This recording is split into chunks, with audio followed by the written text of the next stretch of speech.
right, we're back in the kitchen again, and today we're making carnitas. Carnitas is pulled pork with a citrus seasoning. It's got cumin, pepper, salt, garlic, onion powder, a little bit of olive oil to keep all the spices stuck to the meat as it cooks in the slow cooker. You can also do this in a crock pot. You can roast it, and it just takes time to break it down, and you have a delicious dish, super versatile. You can have it shredded up and used for street tacos. You can have it with barbecue sauce for a nice pulled pork sandwich. And let's get into it. So we start off with, I have a 4 pound piece of pork shoulder, pork butt, it's also known as. And I'll start with drying it off. It's already dry. I'm adding some salt on top, get a nice coating. Push it in there, get it on all sides. Going with a coarse salt because I like the way it sticks without overpowering it with salinity. It's not that I'm trying to watch my sodium, it's more of a functional thing. And I am not afraid to get my hands dirty doing this. There we go, salted. Next with the freshly cracked black pepper. Get this on there, push, push, push. Paying close attention to get it on top there where the fat cap is. That fat cap will render down all over the meat.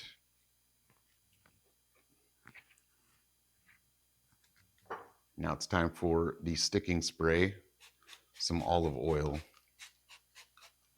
I love this thing. It sprays, it squirts, it pours.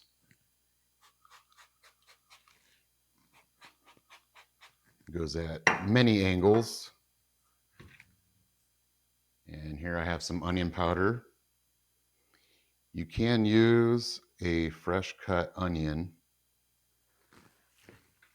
I'd say a small, medium onion. Large one if you really like the flavor.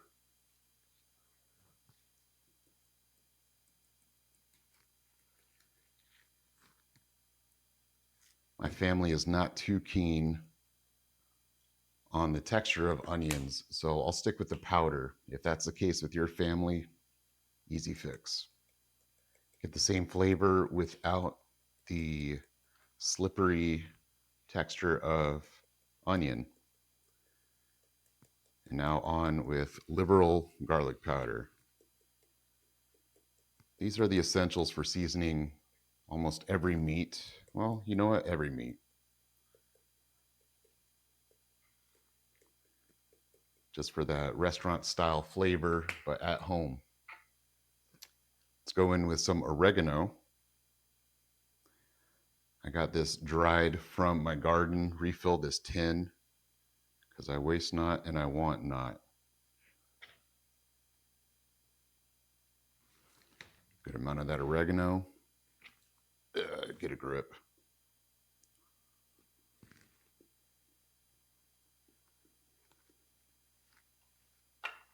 And last but not least, since I'm doing carnitas, which is a Latin dish, I like to use cumin. It's got that warm, earthy spiciness to it.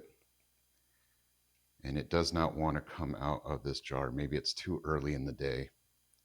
I'm not ready to get up. But I want a good amount of it.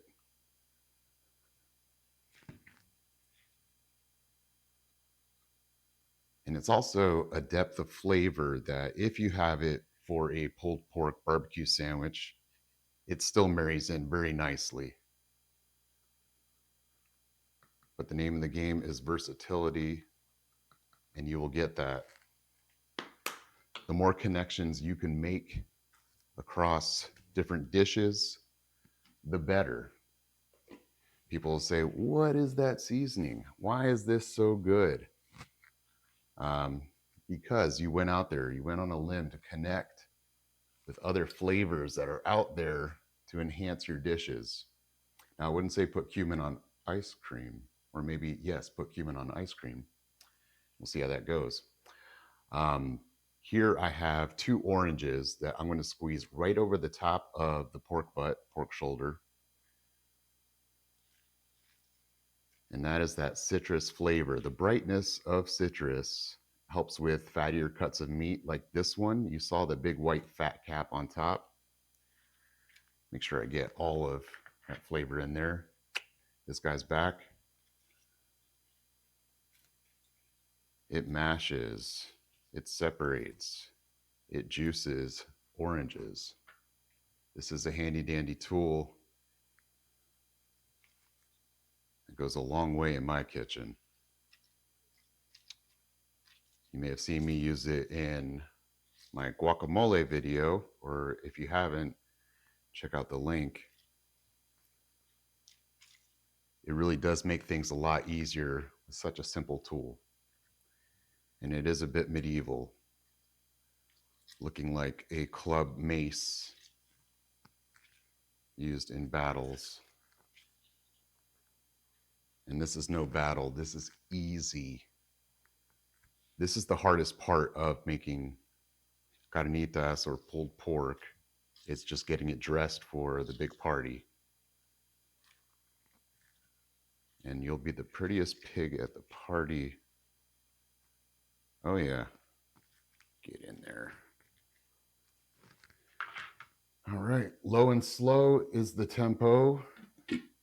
Cover this up and set it on low heat for about 8 hours, since I have 4.5 pounds of meat and bone there.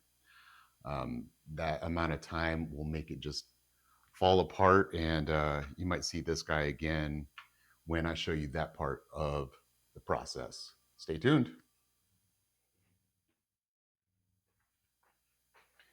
What's up? Time is up.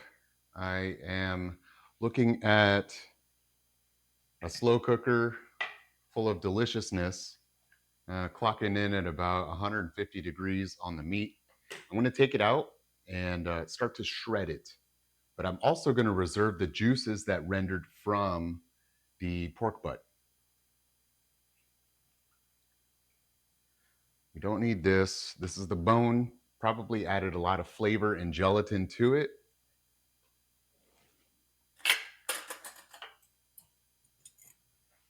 Let's get this out. I'll show you guys a trick that I like to use in shredding the meat. If it doesn't fall apart on me already, oh boy, this is coming out in shreds. The fat cap just fell off into the water, the juice. You can see this is barely holding on to itself. I can barely hold on to myself. This looks delicious. Get that last bit of meat. And let's pour out the juice. Kind of hot. Kind of a lot of hot.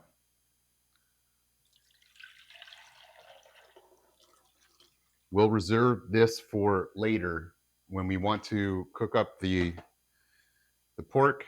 We're going to crisp it up in the broiler. Some of the fat that's still in it will help it crisp.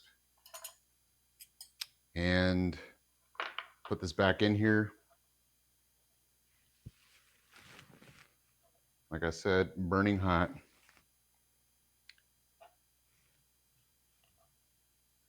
And guess who's coming back to the party? Good guess. It's our old friend, the masher.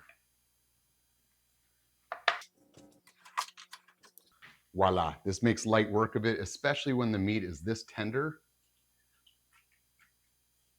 Put it together with some unctuous noises. Well, taking it apart rather. Just a few quick swipes. Like I said, the hardest part was putting all the spices on the meat. The rest of it comes out like a dream. You want an easy dinner to make? This is one of them. This is perfect. Jeez Louise. Yeah, this is perfect. I'll have this in the broiler for about 5 to 7 minutes. And when it gets nice and crispy on the edges, I'll pour over a little bit of the reserve juices and show you what that's like. Oh, it's out of the broiler and look at that color, man. This is incredible. Before and after. I'll plate the chef a little bit.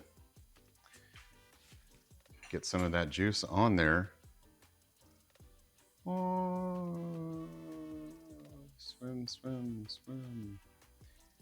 And for the finishing touch, a little squeeze of lime.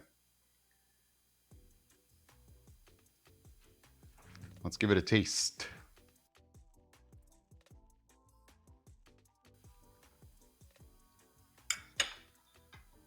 Yeah, it's crispy, it's juicy, it's got all the flavor you could imagine from all the delicious spices we put in there, the care and love we put into this. It's a home-cooked meal, super quick.